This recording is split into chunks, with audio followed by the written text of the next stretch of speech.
안녕하세요. 사랑하는 성도님, 일주일 동안 건강하고 평안하게 잘 지내셨나요? 2025년도도 마지막 주일입니다. 1년 동안 변함없이 저희를 사랑하고 인도하고 함께 하신 하나님께 감사와 찬양을 드립니다. 지난 1년을 돌아보며 모든 것을 협력하여 선을 이루는 하나님 은혜와 위로를 누리는 귀한 2025년 마지막 시간이 되기를 간절히 소원합니다. 오늘은 에스더 6장 13절, 하만은 아내 세레스와 모든 친구에게 자기가 방금 겪은 일을 자세하게 이야기하였다. 그의 슬기로운 친구들과 아내 세레스가 그에게 말하였다. 당신이 유다 사람 모르드게 앞에서 무릎을 꿇었으니 이제 그에게 맞설 수 없소. 당신은 틀림없이 망할 것이요 라는 말씀을 가지고 에스더를 통해 하나님의 백성을 구하셨어요 라는 제목으로 함께 하나님 말씀 나누겠습니다. 유다 사람 모두가 죽을 위기에 처하자 에스더는 금식하며 기도합니다. 금식 3일째 되는 날 왕 앞으로 나아갑니다. 왕의 부름 없이 나아가는 건 죽음을 각오하는 일이지만 에스더는 용기를 냅니다. 왕은 에스더를 사랑스럽게 보고 금규를 내밀고 에스더는 그 규의 끝에 손을 댑니다.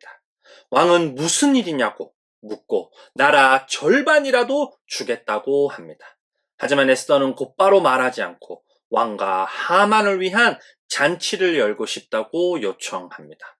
잔치 자리에서 왕은 다시 한번 소원이 뭐냐고 묻지만 에스더는 대답을 미루고 다음날 한번 더 잔치를 열겠다고 말합니다.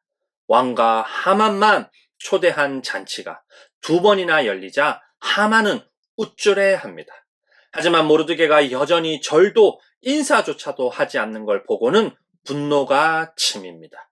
하만은 아내 세레스와 친구들의 조언을 듣고 22m나 되는 장대를 세우고 다음날 모르드게를 죽이겠다고 마음먹습니다. 그런데 그날 밤 왕은 잠을 이루지 못합니다. 이유는 정확히 알 수 없지만 궁중실록을 가져오게 하고 소리내어 읽게 합니다. 그러다 모르드게가 왕의 생명을 구한 일과 아무 보상이 없었다는 걸 알게 됩니다. 마침 하만이 모르드게를 죽여도 되는지 묻기 위해 왕을 찾아옵니다. 왕은 하만에게 내가 특별히 대우하고 싶은 사람이 있는데 어떻게 하면 좋을지 알려달라고 묻습니다. 자신인 줄 착각한 하만은 왕의 옷을 입히고 왕이 타는 말을 태워 성 안을 돌며 칭송받게 하라고 합니다. 그러자 왕은 하만에게 그대로 하라고 말하며 그 대상이 모르드게라고 말합니다. 결국 하만이 모르드게를 모시게 된 꼴이 되어버립니다. 하만의 자존심은 철저히 무너집니다. 이 일을 알게 된 친구들과 아내 세레스도 당신은 틀림없이 망할 거다라고 합니다. 왕과 하만은 에스더가 연 2번째 잔치에 참여합니다. 왕은 또 묻습니다. 도대체 무슨 일이냐? 나라 절반이라도 주겠다고 말입니다. 에스더는 마침내 자신의 민족인 유다 사람이 모두 다 죽게 생겼다고 제발 살려달라고 애원합니다. 왕이 누가 감히 그런 짓을 하는지 묻자 에스더는 그 자리에 함께 있는 하만을 가리킵니다. 하만은 그제서야 에스더가 유다 사람인 줄 알고 죽음의 공포에 사로잡힙니다. 왕은 화가 나서 술잔을 내려놓고 잠시 자리를 비웁니다. 왕이 돌아오니 하만은 에스더가 눕는 침상에 엎드려 살려달라고 빌고 있습니다. 왕은 궁 안에서 왕후를 겁탈하려고 하냐면서 소리칩니다. 왕의 말이 떨어지자마자 내시들이 달려와 하만의 얼굴을 가리고 모르드게를 죽이려고 세운 장대에 매달아 죽입니다. 하지만 이게 끝이 아닙니다. 유다 사람 모두를 죽이라는 왕의 명령문이 아직 유효하기 때문입니다. 에스더는 다시 왕에게 그 명령을 무효로 해달라고 간청합니다. 왕은 허락하고 모르드게가 새로운 명령문을 써서 유다 사람들이 자신을 방어할 수 있도록 합니다. 그날 수산성에서만 500명의 대적이 죽고 그 중에는 하만의 아들 10명도 포함됩니다.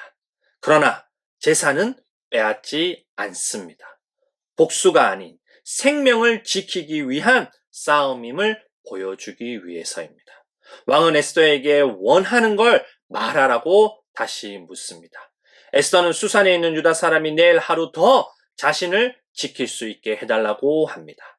또 하만의 아들 10명의 시체를 장대에 매달아 달라고 요구합니다. 결국 페르시아 전역에서 무려 7만 5천 명의 대적이 죽임을 당합니다. 모르드게는 이 모든 일을 잊지 않기 위해 기록하고 지금까지 기념하고 있습니다. 하나님은 에스더와 모르드게를 통해 자신의 백성을 구원합니다. 사랑하는 성도님, 모르드게와 에스더가 페르시아에 남은 것, 자신들의 정체를 숨긴 것, 모르드게가 왕을 구하고도 아무런 보상을 받지 못한 것, 왕후 와스디가 쫓겨난 것, 에스더가 이방인 왕과 결혼해서 왕후가 된 것, 우연처럼 보이는 이 모든 게 하나님의 구원 계획 안에 있던 겁니다. 에스더의 용기, 왕이 에스더를 사랑하는 마음, 모르드게의 자존심, 하만의 교만, 에스더의 지혜와 겸손, 왕의 불면증, 모르드게의 뒤늦은 보상, 잔치와 술을 좋아하고 화를 잘 내는 왕의 성격까지 하나님은 모든 상황과 사람들의 마음까지 사용해서 하나님 백성을 구원합니다.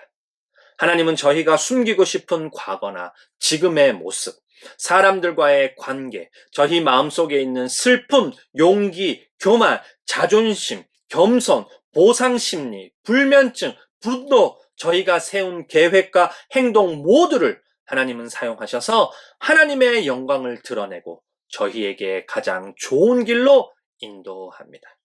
가장 중요한 건 저희 상황이나 성격이 아닙니다. 저희가 하나님을 신뢰하고 믿느냐는 겁니다. 예수님이 이 땅에 오셨을 때 사람들은 자신들의 기대와 다른 예수님을 받아들이지 않습니다. 예수님은 여러 가지 방법으로 자신이 하나님의 아들이고 메시아 그리스도임을 보여주지만 사람들은 믿지 않습니다. 결국 그들은 예수님을 십자가에 못 박아 죽게 합니다. 어떤 사람들은 실망하고 어떤 사람들은 자기 말이 맞았다고 생각합니다. 하지만 하나님은 십자가에 못 박혀 죽은 예수님을 다시 살립니다. 부활하신 예수님을 통해 단번에 저희 구원을 완성합니다. 사도행전 2장 23절과 24절, 베드로전서 3장 18절을 함께 읽어보도록 하겠습니다. 이 예수께서 버림을 받으신 것은 하나님이 정하신 계획을 따라 미리 알고 계신 대로 된 일이지만 여러분은 그를 무법자들의 손을 빌어서 십자가에 못 박아 죽였습니다. 그러나 하나님께서는 그를 죽음의 고통에서 풀어서 살리셨습니다. 그가 죽음의 세력에 사로잡혀 있는 것은 있을 수 없는 일이기 때문입니다. 그리스도께서도 죄를 사하시려고 단 한 번 죽으셨습니다. 곧 의인이 불의한 사람을 위하여 죽으신 것입니다. 그것은 그가 육으로는 죽임을 당하시고 영으로는 살림을 받으셔서 여러분을 하나님 앞으로 인도하시려는 것입니다. 사랑하는 성도님, 예수님도 사람들에게 거절당하고 조롱당하고 무시당하고 채찍질 당하고 십자가에 못 박혀 죽임을 당합니다.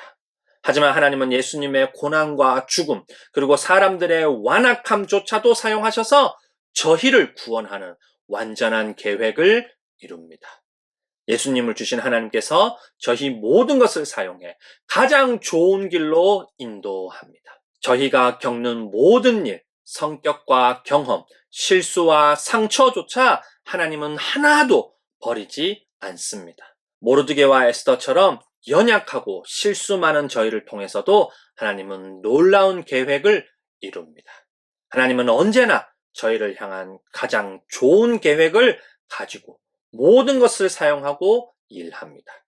과거의 실패에 머물지 말고 미래의 걱정에 갇히지 말고 하나님의 때는 언제나 완벽하고 하나님의 계획은 언제나 선함을 신뢰하며 오늘을 최선을 다해 사는 저희 모두가 되기를 간절히 소원합니다.